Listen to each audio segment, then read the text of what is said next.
အားလုံးပဲမင်္ဂလာပါခင်ဗျာကျွန်တော်ဒီနေ့ဖတ်ပြပေးမှာကတော့ဥရှင်ကြီးဓမ္မမဟုတ်ရေငန်ပိုင်ဥရှင်ကြီးလို့မြမရိုးရာနတ်မှာထင်ရှားတဲ့နတ်တစ်ပါးအကြောင်းကိုဖတ်ပြသွားမှာပဲဖြစ်ပါတယ်ဥရှင်ကြီးဟာအေယာရီတိုင်းရန်ကုန်တိုင်းဒေသကြီးမွန်ပြည်နယ်စတဲ့မြန်မာနိုင်ငံအောက်ပိုင်းပင်လယ်ကမ်းရိုးတန်းနဲ့မြစ်ဝကျွန်းပေါ်ဒေသတွေမှာနေထိုင်ရတဲ့ရေလူသားတွေကုန်သည်ပွဲစားတွေနဲ့ခရီးသွားလာသူတွေကဟိုးရခင်တွေကယုံကြည်ကိုးစားကြပါတယ်။ဒါကြောင့်မလို့ရေငယ်မှန်ဥရှင်ကြီးအကြောင်းကိုအနည်းငယ်ဖတ်ပြသွားမှာဖြစ်ပါတယ်ခင်ဗျာ။ဟိုးရခင်တုန်းကရာမညာတိုင်းရှိဟန်တာဝတီပဲခူးမြို့တော်ကြီးတစ်ခုတည်းသောရွာငယ်၌မွန်လူမျိုးဇနီးမောင်နှံမှမောင်ရှင်မြည်ရှိသောသားငယ်ကိုမွေးဖွားလေသည်မောင်ရှင်ဖခင်သည်တဘာဝတရားကိုမလွန်ဆန်နိုင်ပဲဘဝတစ်ပါးသို့ကူးပြောင်းသွား၍မိခင်ကြီးဒေါ်ဖြူကပင်သားလေးကြည်ပြင်းလာအောင်တယောက်တည်းရုန်းကန်ခဲ့ရပါတယ်ထို့ကြောင့်သားလေးအားမပင်ပန်းဇေလသောလေယာလုပ်ငန်းခွင်များတွင်မလုကင်စေဘဲအသက်20ပြည့်လျင်ပဇင်းအဖြစ်ခံယူစေလိုသောကြောင့်မိမိကိုးကွယ်သောဆရာတော်ကြီးထံ၌အတတ်မျိုးမျိုးသင်ယူရန်အနံလိုက်ပါတယ်။မောင်ရှင်ဟာဆရာဖုန်းကြီးထံတွင်အတတ်ပညာအမျိုးမျိုးကိုသင်ကြားပြီးနောက်ဆရာဖုန်းကြီးထံမှခွင့်ပန်၍တခြားဆရာကြီးများထံမှစောင်းအတီးပညာနှင့်အဆိုပညာများကိုသင်ကြားရာကြွက်ကြမ်းကျင်ကျင်တက်မြောက်၍မိခင်ကြီးကိုပြုစုလုပ်ကျွေးရန်ရွာသို့ပြန်လာခဲ့ပါတယ်။မောင်ရှင်ကြီးမိခင်ဒေါ်ဖြူသည်ခင်မိုးနှင့်ရှိစဉ်ကအစဉ်ပြေခဲ့တော်လဲခင်မိုးတဲ့ဆုံးပါသွားသောအခါတွင်ဒုက္ခရောက်ခဲ့သည်ဟုတွေးတောနေစဉ်ခင်ဖုံးကောင်းစားစဉ်ကအမဖြစ်သူဒေါ်သူထံချီးပူသောဒီငါ300ကိုတတိယမိပါတယ်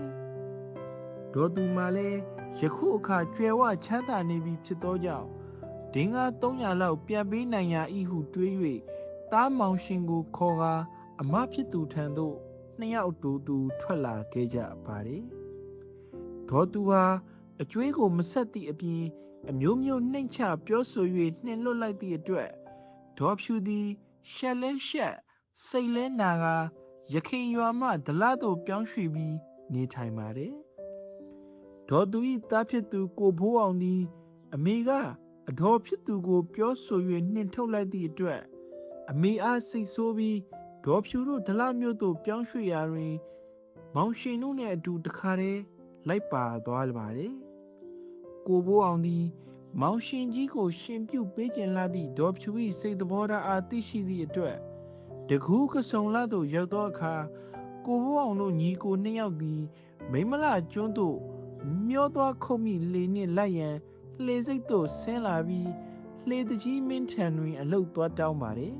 ။လှေတကြီးမင်းကလည်းလူများလိုအပ်နေသည့်အတွက်ဆရန်ငွေများကိုပါတပါးတည်းထည့်ပေးလိုက်လေသည်။မောင်ရှင်ကြီးနှင့်ကိုဖိုးအောင်တို့ညီကိုသည်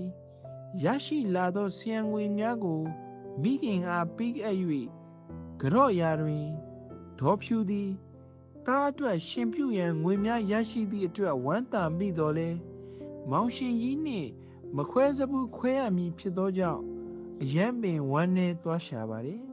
။ညဘက်အိပ်သောအခါဒေါ်ဖြူ၏နှလုံးသက်ပုတ်ကိုလှပသောနတ်တညာများကခွဲထုတ်ယူသွားသည်ဟုအိမ်မက်မက်သည့်အတွက်မောင်ရှင်ကြီးကိုနှိုး၍သားလေးမနှက်ပြန်မျောသွားခုတ်မှမလိုက်ပါနဲ့ကွယ်အမေအိမ်မက်တွေမကောင်းဘူးသားရဲ့ဆရန်ငွေကိုအမေပြန်ပေးလိုက်မယ်နော်အမေစိတ်မချနိုင်ဘူးသားရဲ့အမေအသေးနှလုံးကိုနတ်သမီးကလေးတွေကခွဲထုတ်သွားရလို့အိမ်မက်မက်တယ်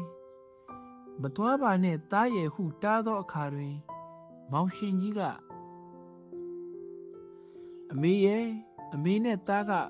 မခွဲစဘူးခွဲရမှာမို့စိုးရင်ပြီးအိမ်မက်မက်တာနေမှာပါအမေရဲ့သားလဲလီ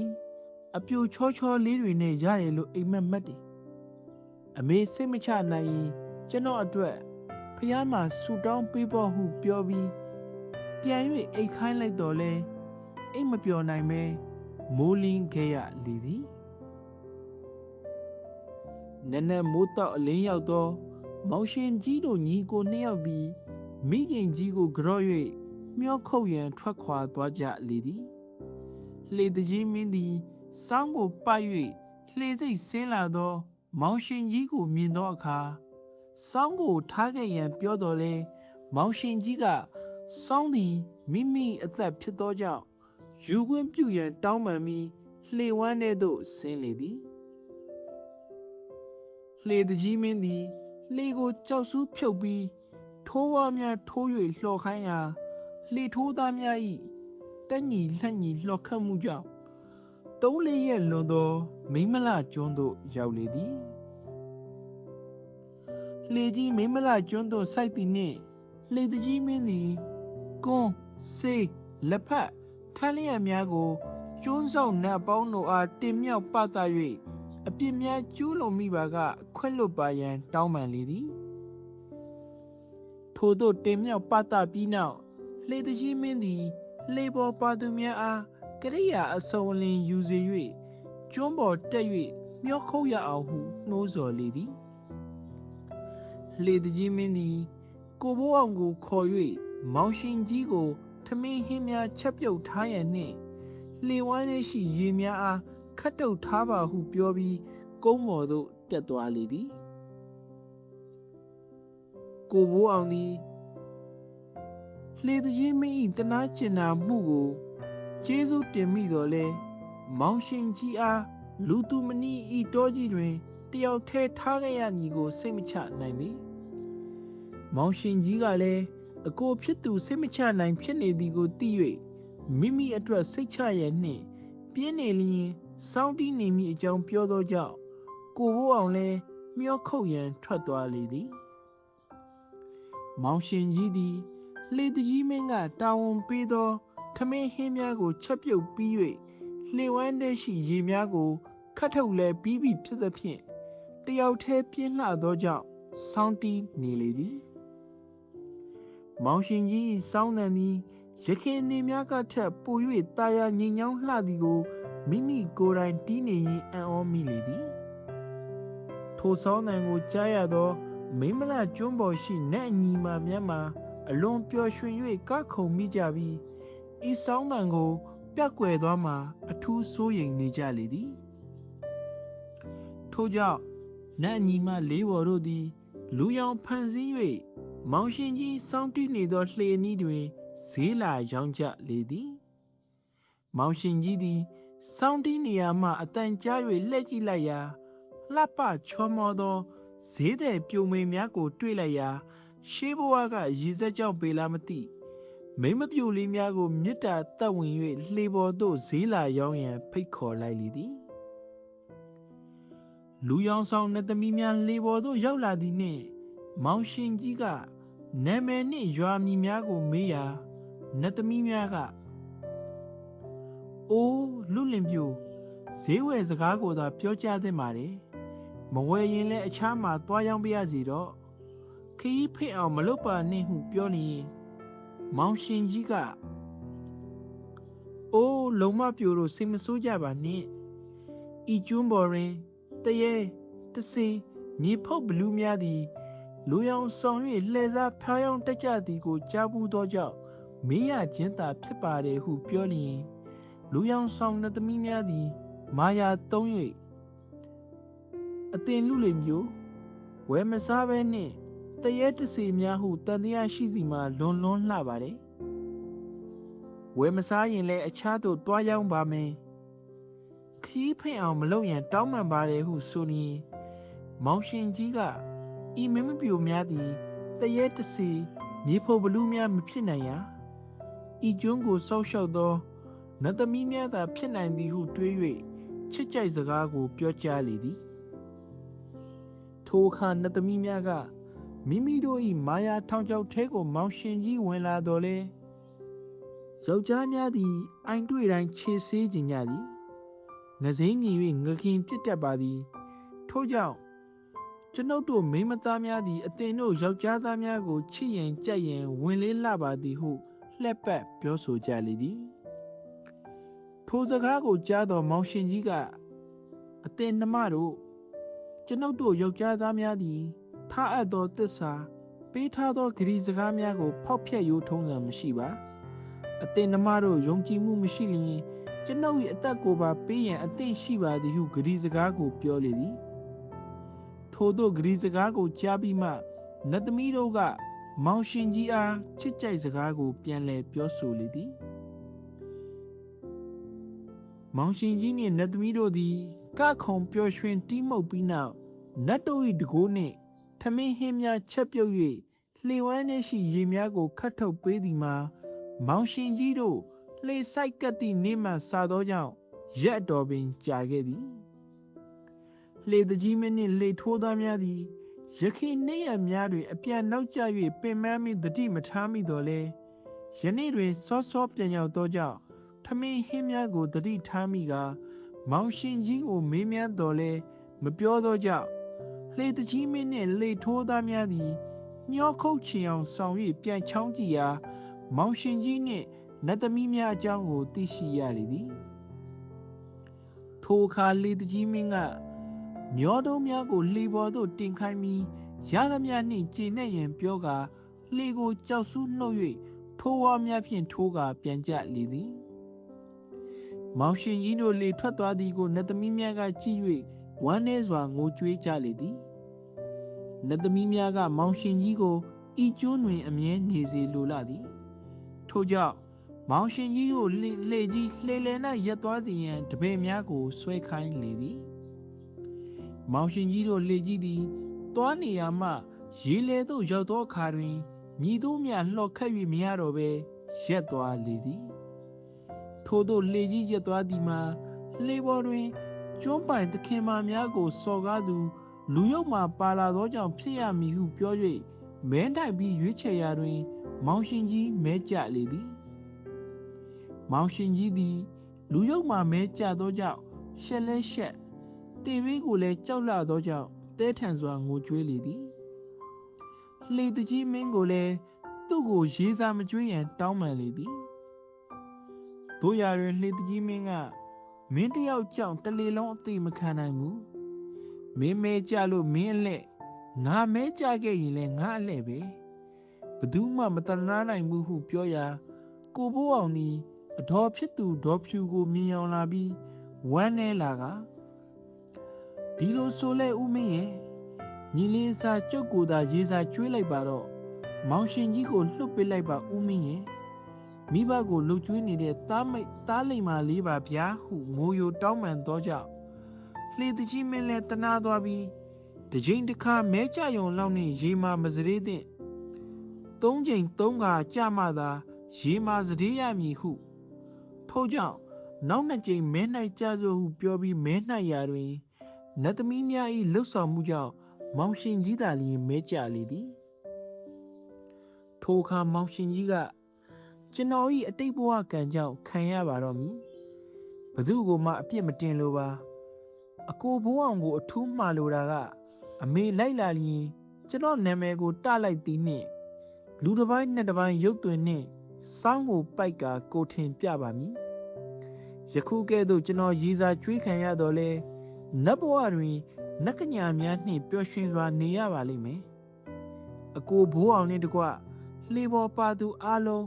အိမ်ပြန်ခင်းတွင်ကျမ်းမာစွာနှင့်ချောချောမောမောပြန်ရောက်ပါစေလို့ကျွန်တော်ဆုတောင်းပေးလိုက်ပါတယ်အကိုဘိုးအောင်နှင့်လှေတကြီးမင်းတို့ကအမေကိုကျွန်တော်မှားတဲ့အတိုင်းသာပြောလိုက်ကြပါဟုမှားကြားပြီးနောက်လှေထိုးသားများကရေထဲသို့တွန်းချရာပြုံးမနေမှုတ်သွားပြီးဘွားကနေပြန်ပေါ်လာရာအလွန်လှပသောနတ်သမီးများကပွေ့ချီတဲဆောင်သွားသည်ကိုလှေပေါ်ရှိသူအလုံးတွေ့လိုက်ရလေသည်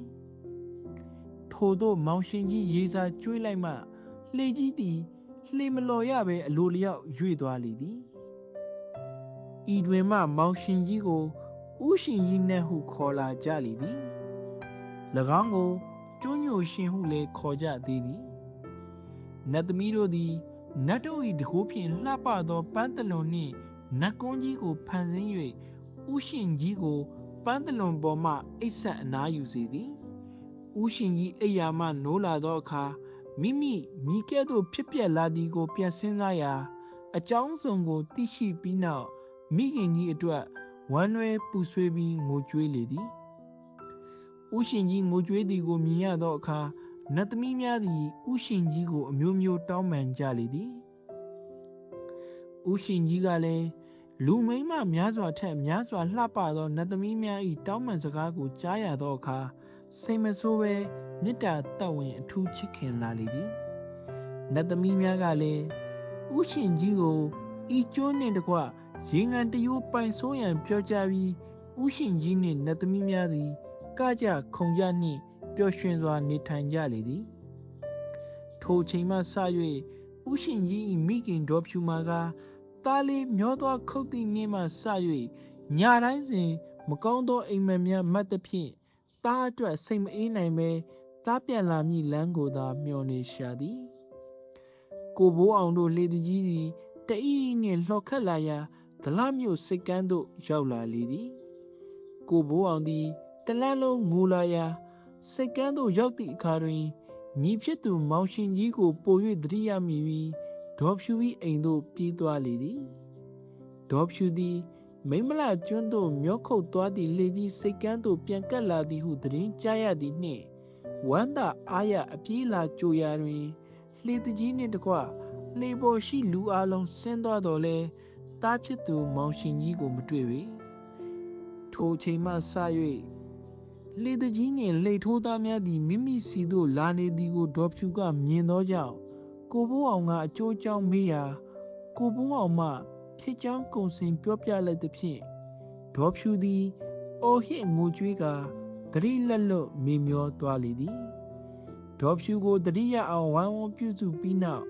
ဒေါ်ဖြူသတိရလာသောအခါတွင်ငိုနေပြန်သောကြောင့်ကိုဘိုးအောင်ကဒေါ်ဖြူအားမောင်ရှင်ကြီးအတွက်တန်ဃာတော်များပြည့်၍အမျှတမ်းဝေရန်အကြံပေးစကားပြောလေသည်ထို့ကြောင့်ဒေါ်ဖြူသည်လှေတကြီးမင်းအားသားလေးရေနစ်သေဆုံးသည့်နေရာကိုလိုက်ပို့ပေးရန်ပြောကြားရာတွင်လှေတကြီးမင်းသည်မလိုက်လိုတော့လဲမိမိလှေနှင့်သွားစဉ်ဖြစ်ခဲ့သည့်အတွက်အခကြေးငွေမယူဘဲလိုက်ပို့လေသည်ဥရှင်ကြီးသည်ကိုဘိုးအောင်နှင့်တကွ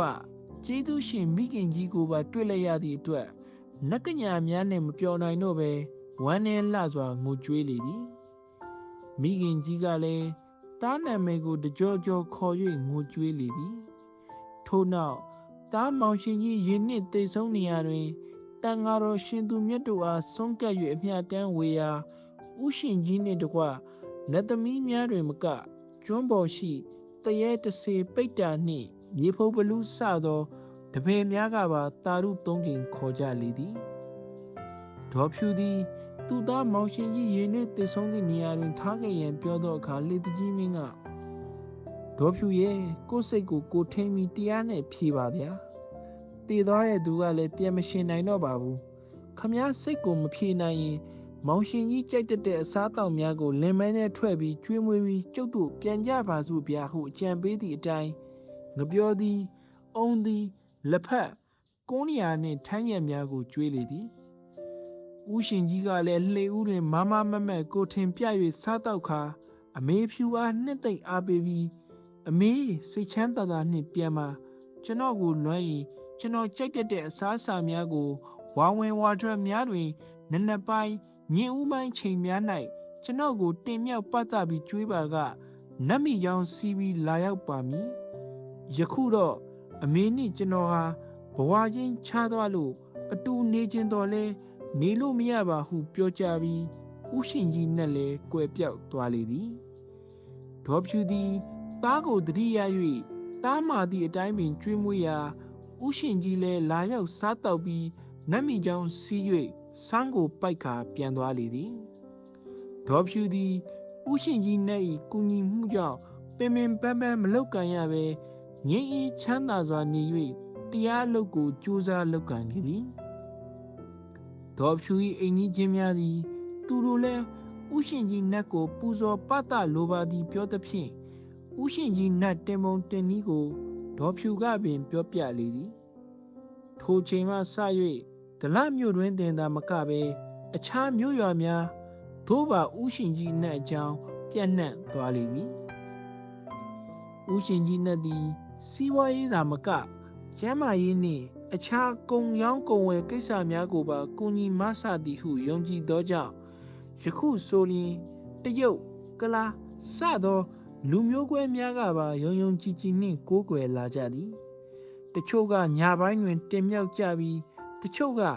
မနက်ပိုင်းတွင်တင်မြောက်ကြလေသည်ဤတွင်ပြီး၏